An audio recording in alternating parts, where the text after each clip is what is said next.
புத்தளம் இஸ்லாகியா பெண்கள் அரபு கல்லூரியின் முன்னாள் அதிபர் மர்ஹூம் அஷேக் எம் முனீர் அவர்களது நினைவுகளில் உஸ்தாத் முனீர் என்ற புத்தக வெளியீட்டு விழா அண்மையில் புத்தளம் இஸ்லாகியா பெண்கள் அரபு கல்லூரியின் அஷேக் ஷாமில் கேட்போர் கூடத்தில் மிக விமர்சையாக இடம்பெற்றது. உஸ்தாத் முனீர் அவர்களின் மறைவையொட்டி சமூக ஊடகங்களில் பகிரப்பட்ட அனுதாப செய்திகளின் தொகுப்பாக இந்த நூல் வெளியிடப்பட்டுள்ளது. அதற்கமைய இந்த நிகழ்வில் ஆய்வுக்கும் ஆவணப்படுத்தலுக்குமான MIM மொஹிதீன் நிலையத்தின் பிரதம நிறைவேற்று அதிகாரியும் எழுத்தாளருமான சிராஜ் மசூர் அவர்கள் கலந்து கொண்டு சிறப்புரையாற்றியிருந்தார். அல்லாமா இக்பாலுடைய எனக்கு மிகவும் பிடித்த ஒரு கவிதை இருக்கிறது.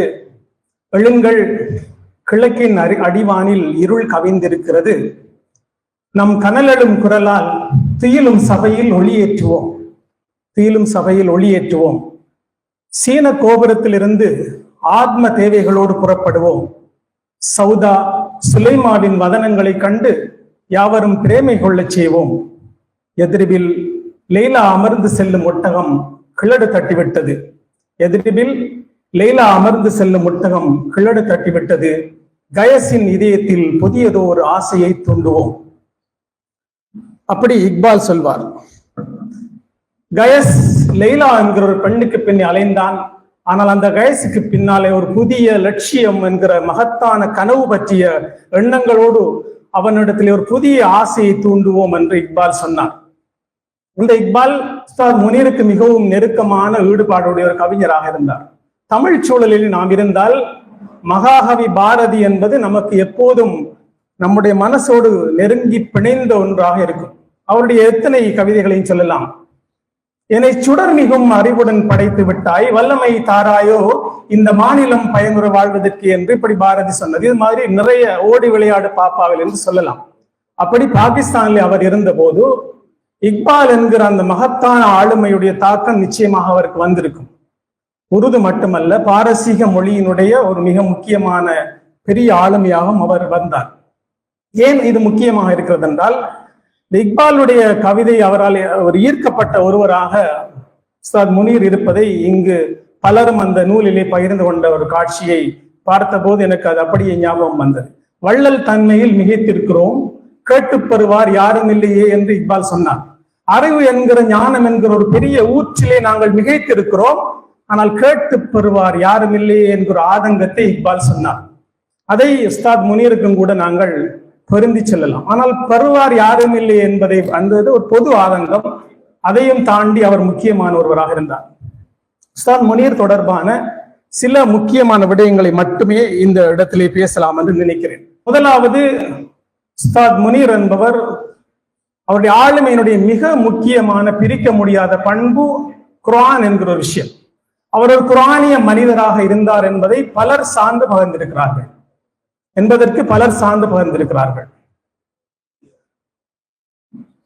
நமக்கு தெரியும், அல் குர்ஆனுடைய முதலாவது வசனமே இக்ரா என்றுதான் தொடங்கியது. வாசிப்பு என்பது குர்ஆனுடைய மிக முதலாவது, the very first verse குர்ஆனுடைய அதுதான்.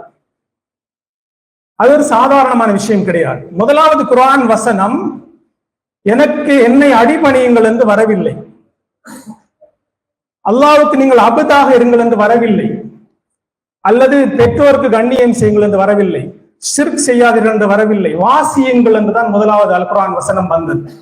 அது ஒரு மிகப்பெரிய ஒரு செய்தியோடு வந்தது. அது சாதாரணமான விடயம் கிடையாது. இந்த மார்க்கம் குர்ஆன் என்கிறது அல்லாஹ்வுடைய ஒரு கிரியேஷன் பிளான், ஒரு படைப்பு திட்டம். அந்த படைப்பு திட்டத்துடைய மையத்தினுடைய தொடக்கம் வாசிப்பில் இருந்துதான் உருவாகிறது என்பதை அவர் குர்ஆனிலே இருந்துதான் புரிந்து கொண்டார். ஆரம்ப கால குர்ஆன் வசனங்களை ஒன்றுதான் சூரத்துல் கலம், நூன் வல் கலமி வமா யஸ்துரூன் என்கிற அந்த சூரா நமக்கு தெரியும். நூன் என்பது ஒரு எழுத்து, கலம் என்பது எழுதுகோல், வமா யஸ்துரூன் என்பது எழுதப்பட்ட மீது சத்தியமாக என்று சொல்கிற இந்த விஷயம். குர்ஆனை சரியாக புரிந்து கொண்ட எவரும் வாசிப்பில் இருந்து ஒரு போதுமே பிரிந்த ஒருவராக இருக்க முடியாது. அது அவருடைய மிக முக்கியமான ஒரு பண்பாக இருந்ததை பார்க்கிறோம். குர்ஆனுக்கும் அவருக்கும் இருந்த நெருக்கத்தை அவரோடு பழகி எல்லோரும் மிகவும் தெளிவாக புரிந்திருக்கிறார்கள். என்றாலும் அவருடைய மகள் எழுதிய நஹ்பா சாரா நினைக்கிறேன், அவர் எழுதிய ஒரு முகநூல் பதிவிலே தான் நான் பார்த்தேன். அதுதான் அவருடைய எழுத்தை நான் முதல் பார்த்தது. அந்த பதிவை கண்ணீர் இல்லாமல் கடந்து போக முடியாமல் இருந்தது. எப்படி ரமலான் வந்தால் ரஜபில் இருந்து அவர் தயாராகிறார், தன்னை ஒரு முழுக்க ஒரு ஆர்கனைஸ்ட் பண்ணப்பட்ட ஒரு மனிதராக அவர் எப்படி கொண்டிருந்தார், ரமலானை எப்படி வரவேற்றார், வீட்டு சூழலில் எப்படி நடந்து கொண்டார், குர்ஆனுக்கும் அவருக்கும் நெருக்கம் எப்படி இருந்தது என்பதை பற்றி எல்லாம் மிக அழகாக எங்களுக்கு தெரியாத அவருடைய இன்னொரு பக்கத்தை பற்றி அந்த பதிவு சொல்கிறது. அது மிக முக்கியமான ஒரு விஷயம் என்று நான் நினைக்கிறேன். ஏனென்றால் குர்ஆனை எடுத்தவுடன் கடைசியா உஸ்தாத் மன்சூரோடு அவர் நெருங்கி போவார் என்ற அந்த பதிவு முடிகிறது. அது எனக்கும் ஒரு மனசை தைக்கிற ஒரு விஷயமாக இருந்தது. ஏனென்றால் எனக்கும் குர்ஆனுடனான அந்த நெருக்கமான உறவை இவ்வளவு வலுவாக தந்தது உஸ்தாத் மன்சூர் தான். டாக்டர் ரைஸ் கூட என்னிடம் அடிக்கடி சொல்வார், உஸ்தாத் மன்சூரோடாகத்தான் குர்ஆனோட இந்த நெருக்கத்தை நான் பெற்றேன் என்று. நான் ஒரு தனி மனிதரை உயர்த்துவதற்காக இங்கு பேசவில்லை. அவர் அப்படி பேசிய அந்த பதிவை பார்த்த பிறகு உஸ்தாத் முனீருடைய ஒட்டுமொத்த வாழ்க்கையுடைய சாரமாக எனக்கு சூரத்துல் ஃபத்ஹுடைய கடைசி வசனம் தான் ஞாபகம் வருது. முஹம்மது ரசூலுல்லாஹ் வல்லதீன மஅஹு அஷித்தாஹு அலல் குஃபார் ருஹமாஉ பைனஹும் என்று அந்த விஷயம். இந்த விசுவாசிகள் தங்களுக்கு இடையிலே ரஹீம்களாக இருப்பார்கள், அன்பு, இரக்கம், நேசம் என்கிற பண்பை அவர்கள் கொண்டிருப்பார்கள் என்று அது சொல்கிறது. அதுபோல சீமாஹும் ஃபுஹி வுஜூஹிஹிம் மின் அஸரிஸ் சுஜூத் என்று வருகிற விஷயம். இது தௌராத்திலே சொல்லப்பட்டது போல இஞ்சிலிலே சொல்லப்பட்ட உதாரணம், எப்படி ஒரு பயிர் வந்து முளைத்து தெளிவாக நிமிர்ந்து நிற்கிறது என்கிற அந்த அப்படி தொடர்கிற அந்த சூரத்துல் ஃபத்ஹுடைய வசனம். அந்த வசனம் நபி ஸல்லல்லாஹு அலைஹி வஸல்லம் அவர்கள் எப்படி மனிதர்களை உருவாக்கினார்கள் என்ற, மனித ஆளுமைகளை எப்படி உருவாக்கினார்கள் என்பது பற்றி ஒரு பெரிய மகத்தான வசனம். உஸ்தாத் முனீருடைய வாழ்க்கை அப்படித்தான் இருந்தது. அவர் மிக தெளிவாக ஒரு முரப்பியாக இருந்தார், மிகச் சிறப்பாக மனித ஆளுமைகளை கட்டியெழுப்புகிற ஒருவராக இருந்தார் என்பதை அவருடைய முழு வாழ்க்கையும் எங்களுக்கு ஒரு சாட்சியம் சொல்கிற விஷயமாக இருக்கிறது. இது அவரிடம் இருந்த மிக முக்கியமான ஒரு பண்பு. அதுபோல இன்னொரு மிக முக்கியமான விஷயம்தான் அவரிடம் நாங்கள் காண்கிற ஒரு விஷயம்தான் இந்த ஸ்பிரிச்சுவல் இன்டெலிஜென்ஸ் என்கிற விஷயம். ஐக்யூ, இக்யூ, இமோஷனல் இன்டெலிஜென்ஸ், இது பற்றியெல்லாம் நிறைய பேசப்படுகிறது. அந்த தியரிகளை பற்றியெல்லாம் நான் பேசவில்லை. ஆனால் ஆன்மீக நுண்ணறிவு என்கிற விஷயம் மிக முக்கியமான ஒரு பலமாக பேசப்படுகிறது. அறிவு ஒரு பலம், அரசியல் அல்லது அதிகாரம் ஒரு பலம், அதுபோல ஆன்மீகம் ஒரு மிக முக்கியமான பலம். அந்த ஆன்மீக பலம் அது ஒரு ஸ்பிரிச்சுவல் இன்டெலிஜென்ஸாக என்று பேசப்படுகிறது. இந்த எஸ்கியூ தொடர்பாக நீங்கள் தேடி பாருங்கள்.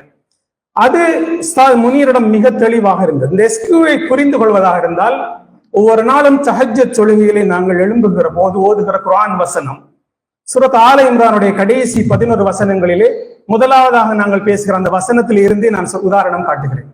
இன்ன ஃபீ ஹல்கிஸ் ஸமாவாதி வல் அர்லி வக்திலாஃபில் லைலி வன் நஹாரி லஆயாத்தின் லிஉலில் அல்பாப். வானங்கள் பூமியின் படைப்பிலும் இரவு பகல் மாறி மாறி வருவதிலும் உலுல் அல்பாபுகளுக்கு அத்தாட்சி இருக்கிறது என்று அல்லாஹ் சொல்கிறான். இந்த உலுல் அல்பாபை அதற்கு சரியான மொழிபெயர்ப்பு எடுக்க முடியாது. தமிழிலே நாங்கள் புத்திஜீவி என்கிறோம், அறிவுடையவர்கள் என்கிறோம், சிந்திக்க தெரிந்தவர்கள் என்கிறோம். குர்ஆனுடைய ஒரு நுணுக்கமான கலை சொல் பிரயோகம் இது, இந்த உலுல் அல்பாப். வானங்கள் பூமியுடைய படைப்பிலும் இரவு பகல் மாறி மாறி வருவதிலும் உலுல் அல்பாபுகளுக்கு அத்தாட்சி இருக்கிறது சொல்லிவிட்டு அல் குர்ஆன் சொல்லுகிறது, அல்லதீன யஸ்குரூனல்லாஹ கியாமம் வ குஊதம் வ அலா ஜுனூபிஹிம், அவர்கள் உட்கார்ந்த நிலையிலும், அல்லதீன யஸ்குரூனல்லாஹ், அவர்கள் நின்ற நிலையிலும் அமர்ந்த நிலையிலும் தங்களுடைய விழாக்களிலே சாய்ந்தவாறு இருந்த நிலையிலும் அவர்கள் அல்லதீன யஸ்குரூனல்லாஹ கியாமம் வ குஊதம் வ அலா ஜுனூபிஹிம் வ யதஃபக்கரூன ஃபீ ஹல்கிஸ் ஸமாவாதி வல் அர்த், இந்த வானங்கள் பூமியை பற்றி சிந்திப்பார்கள். சிந்தித்துவிட்டு ரப்பனா மா ஹலக்த ஹாதா பாத்திலா சுப்ஹானக ஃபகினா அஸாபன்னார், எங்களுடைய இரட்சகனே, நீ இவற்றை வீணுக்காக படைக்கவில்லை, நீ மிகவும் தூய்மையானவன், ஆகிய நரக நெருப்பில் இருந்து எங்களை பாதுகாத்து விடு என்று இந்த குர்ஆன் வசனத்தை இந்த தஹஜ்ஜத் டைமிலே எழும்பி அதிகாலையினுடைய அந்த நேரத்திலே நாங்கள் இந்த குர்ஆன் வசனத்தை ஓதுகிற போது அதற்கு வேறு ஒரு பரிமாணம், வேறு ஒரு அர்த்தம் வருவதை நாங்கள் பார்க்கலாம். இந்த ஸ்பிரிச்சுவல் இன்டெலிஜென்ஸுக்கும் இந்த குர்ஆன் வசனத்துக்கும் இடையில மிக நெருக்கமான தொடர்பு இருக்கிறது. இந்த ஆழமான இந்த படைப்புக்கும் வாழ்வுக்கும் அர்த்தம் தேடுகிற இந்த ஆழமான விஷயம் எல்லாம் உஸ்தாத் முனீரிடத்திலே பல இடங்களில் இருந்திருப்பதை நாங்கள் பார்க்கிறோம். அவருடைய வாழ்க்கை அதுவாகத்தான் இருந்திருக்கிறது என்பதற்கான பல விஷயங்களை நாங்கள் பார்க்கிறோம்.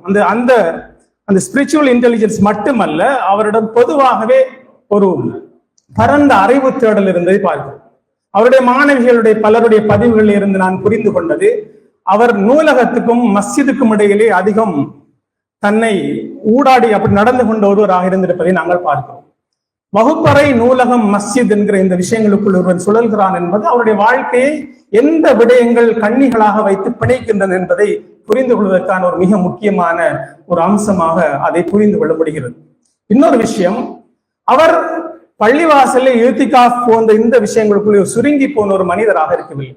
அவர் சமூக களத்திலே இயங்குகிற ஒருவராக இருந்தார் என்பது மிக முக்கியமான.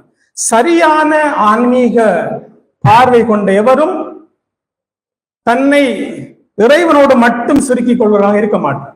அவர் நிச்சயமாக நாஃபியுன் லிகைரிஹி என்ற பிற மனிதர்களுக்கு பயனுள்ள மனிதராகத்தான் வாழ்வார். அதனால தான் உஸ்தாத் முனீருடைய ஒரு சிறப்பம்சம், அவர் சமூகத்திலே அந்தஸ்து கூடியவர்கள், சாதாரண மனிதர்கள், யாராலும் கவனிக்கப்படாதவர்கள் என்று எல்லோரையும் அரவணைக்கிற, எல்லோரும் உறவாடுகிற, எல்லோரும் தங்களோடு தான் நெருங்கி பழகுகிறார் என்று புரிந்து கொள்கிற, அப்படி நேசிக்கிற, அப்படி உணர்கிற அளவுக்கு நெருங்கி பழகினார் என்கிற அவருடைய அந்த முக்கியமான பண்பு நாங்கள் எப்போதும் கவனிக்க வேண்டியோம். ரசூல் ஸல்லல்லாஹு அலைஹி வஸல்லம் அவர்களிடமிருந்து நாங்கள் கற்றுக்கொள்கின்ற ஒரு பண்பு அது. நபி ஸல்லல்லாஹு அலைஹி வஸல்லம் அவரிடம் எனக்கு மிகவும் பிடித்த பண்பு, அவர் ஒரு சமூக தலைவராக இருந்தார். அந்த சமூக தலைவராக இருந்ததன் காரணமாக அவர் ஒவ்வொரு மனிதர்கள் தொடர்பாகவும் ஒரு விவசாயிக்கு எப்படி ஒவ்வொரு பயிர் பற்றியும் ஒரு அறிவு இருக்குமோ, பார்வை இருக்குமோ, அப்படியான ஒரு பார்வை அவர் கொண்டிருந்தார். எல்லோரையும் பற்றி அவருக்கு ஏற்ற மாதிரி பழகினார். அந்த மாதிரியான ஒரு பண்பினுடைய ஒரு பக்கத்தை உஸ்தாத் முனீருடைய வாழ்க்கையிலே நாங்கள் பார்க்கிறோம். இந்த நூலிலே பலர் எழுதியிருக்கிற பதிவுகளில் இருந்து நாங்கள் அதை புரிந்து கொள்கிறோம். அந்த வகையில் கூட அது மிக முக்கியமான. அடுத்தது, தான் வாழ்ந்த பிறந்த புத்தளத்தை அவர் மிகவும் ஆழமாக நேசித்திருக்கிறார். இது மிகவும் முக்கியமானது. இந்த புத்தளத்தினுடைய வளர்ச்சியில், எல்லா வகையான வளர்ச்சியிலும் தன்னால் என்ன பங்களிப்பை செய்ய முடியும் என்பதற்கான ஒவ்வொரு கட்ட பங்களிப்பையும் அவர் செலுத்தி இருக்கிறார். ஆரவாரம் இல்லாமல் எல்லாவற்றையும் அமைதியாக செய்கிற அவருடைய பண்பினூடாக செய்திருக்கிறார் என்பது மிக முக்கியமான ஒன்று. கடைசி காலகட்டங்களில் பிலஸ் அமைப்பினூடாகவும் அவர் நெருங்கி பல பணிகளை செய்திருக்கிறார் என்பதை புரிந்து கொள்கிறோம். அது அவருடைய இன்னொரு முக்கியமான சிறப்பியல்பாக எங்களால் புரிந்து கொள்ள முடிகிறது. இப்படியான சமூக களத்துக்குரிய ஒரு மனிதராக தன்னை அர்ப்பணித்திருக்கிற அவருடைய அந்த பண்பு இதில் அவருடைய இன்னொரு சிறப்பியல்பு. ஆயிஷா ரலியல்லாஹு தஆலா அன்ஹா அவரிடம் கேட்கப்பட்ட போது ரசூல் ஸல்லல்லாஹு அலைஹி வஸல்லம் பண்பு குர்ஆனாகவே, அவருடைய வாழ்வே குர்ஆனாகத்தான் இருந்தது என்று சொல்வது போலத்தான் அவருடைய மகளுடைய பதிவில் இருந்து நான் புரிந்து கொண்டேன். அவருடைய வாழ்வு குர்ஆனாகத்தான் இருந்தது என்பதற்கான பல அம்சங்களை அவருடைய மாணவிகளுடைய பதிவுகள் இருந்து கூட நாங்கள் புரிந்து கொள்கிறோம். அவரோடு சமகாலத்தில் இருந்த பலருடைய விஷயங்களிலிருந்தும் அதை நாங்கள் புரிந்து கொள்கிறோம். அப்படி சமூக களத்துக்குரிய ஒரு மனிதராக அவர் இருந்தார். அதே நேரம் குர்ஆனோடும் இருந்தார். நபி ஸல்லல்லாஹு அலைஹி வஸல்லம் அவருடைய ஒரு நாள் எப்படி இருந்தது என்பதற்கு ஆய்வுகள், கணிப்புகள் வந்திருக்கின்றன. நீங்கள் கூட அதை அறிந்திருப்பீர்கள். நபி ஸல்லல்லாஹு அலைஹி வஸல்லம் ஒரு நாளிலே மிக அதிகமான நேரம் அல்லாஹ்வுடனான தொடர்புக்கு தான் இருந்திருக்கிறது. ஸல்லல்லாஹு அலைஹி வஸல்லம் அவர்களுக்கு தஹஜ்ஜத் தொழுகை வாஜிபாக இருந்தது நமக்கு தெரியும். நமக்கு அது சுன்னத். ஏனென்றால் நபி ஸல்லல்லாஹு அலைஹி வஸல்லம் அவர்கள் இந்த முழு உம்மாவினுடைய தலைவர். சமூக பணிகளில் ஈடுபடுவர்கள் எல்லோரும் நிறைய மனிதர்களுடைய குறைபாடுகள், நிறைய மனிதர்கள் விமர்சிப்பார்கள், ஏசுவார்கள், மனதை நோகடிப்பார்கள். இப்படி பல விஷயங்கள் சமூக பணியிலே, பொது பணியிலே இருக்கும். அந்த எல்லா விஷயங்களையும் நாங்கள் அல்லாஹ்விடம் போய்த்தான் முறையிட வேண்டும். அப்படி முறையிடுகிற விஷயம் மிக முக்கியமானது. அப்படியான ஒரு பண்பும் அவரிடத்தில் இருந்திருப்பதை எங்களால் புரிந்து கொள்ள முடிகிறது. இப்படி அவருக்கு ஒரு பக்கம் இருக்கிறது. இன்னொரு பக்கம், அவர் எல்லா சமூகங்களோடும் இணங்கி வாழ வேண்டும் என்கிற ஒரு பண்பை கொண்டிருந்தார். இது மிக முக்கியமானது. ஒரு உண்மையான முஸ்லிம் எல்லோருடனும் இணங்கி வாழ்கிற ஒரு பண்பை கொண்டிருப்பான் என்பது மிக அடிப்படையான விஷயம். நபி ஸல்லல்லாஹு அலைஹி வஸல்லம் அவர்கள் யூதர்களிடம் கடன் வாங்கி இருக்கிறார் என்பது நமக்கு தெரியும். கடன் வாங்குவதற்கு அவருக்கு வேறு மனிதர்கள் இல்லையா? தாராளமாக கொடுத்திருப்பார்கள், கேட்டிருந்தால் கொடுத்திருப்பார்கள். ஆனால் நபி ஸல்லல்லாஹு அலைஹி வஸல்லம் அவர்கள் தான் வாழுகிற சமூகம் தொடர்பான பிரஜை பூர்வமான, கான்சியஸாக எதை செய்கிறோம் என்பதை சரியாக தெரிந்து புரிந்து செயற்பட்டார்கள் என்பதை நாங்கள் பார்க்கிறோம். மதீனா சாசனம் யூத சமூகத்தையும் அங்கு வாழ்கின்ற முஸ்லிம் சமூகத்தையும் இணைத்து, அங்கிருக்கின்ற எல்லா சமூகங்களையும் இணைத்து வாழ்கிற ஒரு பிரகடனமாகத்தான் இருந்தது. ஏனென்றால் இந்த மாதிரி தான் வாழுகிற சமூகம் தொடர்பான அந்த பிரஜை, எல்லோருடன் இணங்கி வாழ்கிற அந்த பண்பு, சகவாழ்வு என்கிற அந்த பண்பு அவர் முக்கியமான ஒரு இயல்பாக வந்திருப்பதை பார்க்கிறோம். இந்த படத்தொகுதியிலே கூட அப்படியான விஷயங்களை நாங்கள் பார்க்க முடிகிறது. அதுல எனக்கு மிகவும் கவர்ந்த ஒரு படம் தான் மினாரக்ஸ் என்கிற அந்த படம். நாதியா வெளியிட்ட முஸ்லிம்களுடைய இசை பாரம்பரியம் தொடர்பான அந்த ஆவண படம். அந்த படம் தொடர்பான நிகழ்வுக்கு வந்த போது புத்தளத்தில் இருந்த அந்த படத்திலே கூட அவர் இருக்கிறார். ஏன் இதை நான் சொல்லுகிறேன் என்றால், இப்படி அவருக்கு ஒரு பரந்த பார்வை இருந்ததற்கான ஒரு சான்றாக அதை சொல்ல முடியும். இப்படி அதுபோல சிங்கள மொழியிலே அவருக்கு இந்த மார்க்கத்தை கொண்டு போகும் என்பதிலே கடைசி காலங்களில் இருந்த அந்த பொதுவாகவே வந்த அந்த பிறகை அவருக்கும் அது வந்திருப்பது பற்றி இந்த அவருடைய ஆளுமை பண்பிலே நாங்கள் முக்கியமான ஒன்றாக அதை கூட புரிந்து கொள்ள முடிகிறது.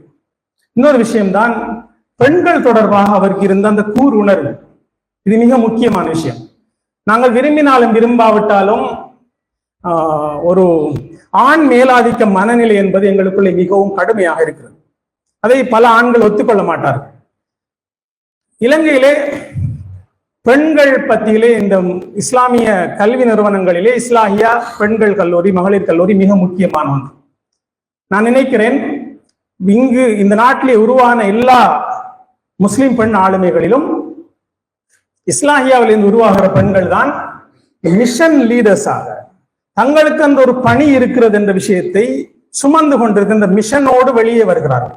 மற்றவர்கள் வரவில்லை என்று நான் சொல்லவில்லை. அதை வலுவாக சுமந்தவர்களாக அவர்கள் தான் வருகிறார்கள் என்பதை ஒரு அவதானமாக நான் சொல்கிறேன். ஏனென்றால் அந்த உருவாக்கம் அப்படி இருக்கிறது. அதுக்கு பின்னாலே ஒரு ஆழமான உழைப்பு இருக்கிறது. இஸ்லாமியாவில் வெளிவருகின்ற ஆய்வு கட்டுரைகளுடைய தலைப்புகள் அப்படி இருக்கிறது.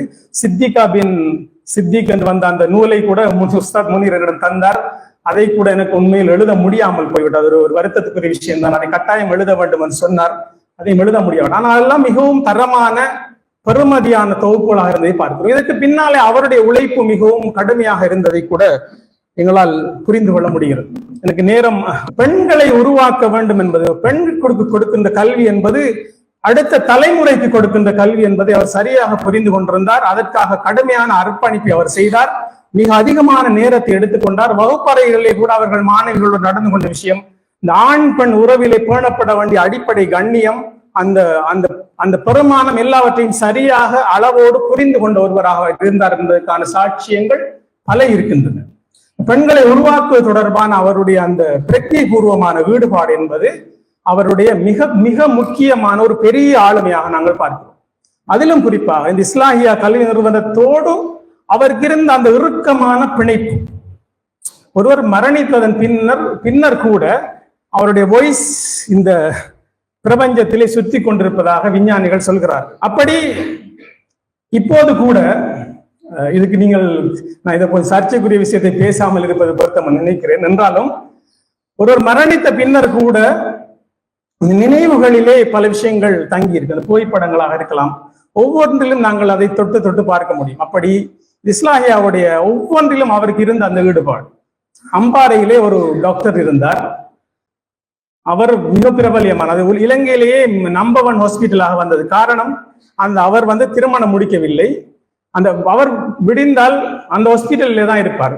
ஒரு தரம் இந்த தியேட்டர்ல போய் பார்ப்பார், லைட் வேலை செஞ்சால் லைட்டை பார்ப்பார், ஒவ்வொன்றாக பார்த்து கொண்டே இருப்பார். அப்படி தன்னுடைய சொந்த ஒன்றாக, அப்படித்தான் உஸ்தாத் முனீருடைய இஸ்லாமியாவுடைய இந்த தொடர்பு என்பது ஒவ்வொன்றோடு, அது வகுப்பறையா இருக்கலாம், அது சமையல் அறையாக இருக்கலாம், அல்லது மாணவிகளுடைய ஒரு விஷயம். ஒரு மாணவி எழுதியிருக்கிறார், அப்படியே ஒரு பான் சாப்பிடுகிற போது அப்படி அதுல ஜேம் கொஞ்சம் இருந்தால் நன்றா இருக்கும் என அந்த பிள்ளைகள் கதைச்சு கொண்டிருந்த நேரம், அதை கடந்து போகிற நேரம் இவர் கேட்டுக்கொண்டிருந்துட்டு உடனே ஜேம் வாங்கி அனுப்பி இருக்கிறார். சின்ன விஷயங்கள் தான், ஆனால் எவ்வளவு விஷயத்துக்கு ஒவ்வொரு சின்ன சின்ன விஷயங்கள் தொடர்பாகவும் இதைத்தான் கூருணர்வு என்று சொல்வார்கள். இந்த மாதிரியான நுண்ணுணர்வு இருப்பவர்கள் தான் பொதுவாக உலகத்திலே கிரியேட்டிவ் ரைட்டிங்ஸ் எழுத்தாளர்களாக, படைப்பாளர்களாக வந்திருக்கிறார்கள். மற்றவர்கள் காணாத பக்கங்களை காண்கிற ஒரு தரிசனம் அவர்களுக்கு கிடைக்கிறது. அப்படியான ஒரு முக்கியமான பண்பையும் உஸ்தாத் முனீர் இடத்திலே நாங்கள் பார்க்கிறோம். குறிப்பாக இந்த பெண்கள் இப்படி பலரை உருவாக்கி அவர்களுக்கு ஒரு பெரிய பொறுப்பு இருப்பதை பற்றி அவர் சொல்லுகிற விஷயங்கள் மிக முக்கியமான. அதிலும் குறிப்பாக ஒவ்வொரு வெள்ளிக்கிழமையும் சூரத்துக்காக ஓதுகிற போது ஒவ்வொரு முறையும் உங்களுக்கு புதிய புதிய செய்திகளை நீங்கள் அதிலிருந்து எடுக்க வேண்டும் என்ற விஷயங்களை அவர் மாணவிகளுக்கு கற்றுக் கொடுக்கிறார். அதை பற்றி சில மாணவிகள் பகிர்ந்தும் இருக்கிறார்கள். இப்படி அவர் அது போல இன்னும் எனக்கு இருந்த ஒரு விஷயத்தை சொல்கிறேன், பலதை சொல்ல முடியும். நாங்கள் ஒரு புத்தக கண்காட்சியை வருடாந்தம் நடத்துகிறோம். அந்த புத்தக கண்காட்சிக்கு உஸ்தாத் முனீரும் அவருடைய குழுவினரும் வந்து பல புத்தகங்கள் எடுத்துக்கொண்டு போனார். என்னிடம் வந்து கடைசியா சொன்னார், மார்க்சியம் தொடர்பான 10 புத்தகங்கள் கொண்ட ஒரு பெரிய தொகுதி இருக்கிறது. அது கிட்டத்தட்ட 28,000 30,000 வரும். அந்த காசுக்கு யார் புத்தகம் வாங்க போறாள் என்பதற்காக அந்த புத்தகத்தை நான் வாங்கி வைக்கவில்லை. உண்மை இவர் வந்து முதல்ல அதைத்தான் கேட்டார், எங்கே அந்த புத்தகம்? நான் சொன்ன, உங்களுக்கு தேவை என்றால் நான் எடுத்து தருகிறேன் என்று. இப்படி ஒரு மாணவி அதை பற்றி எழுதி இருக்கிறார்.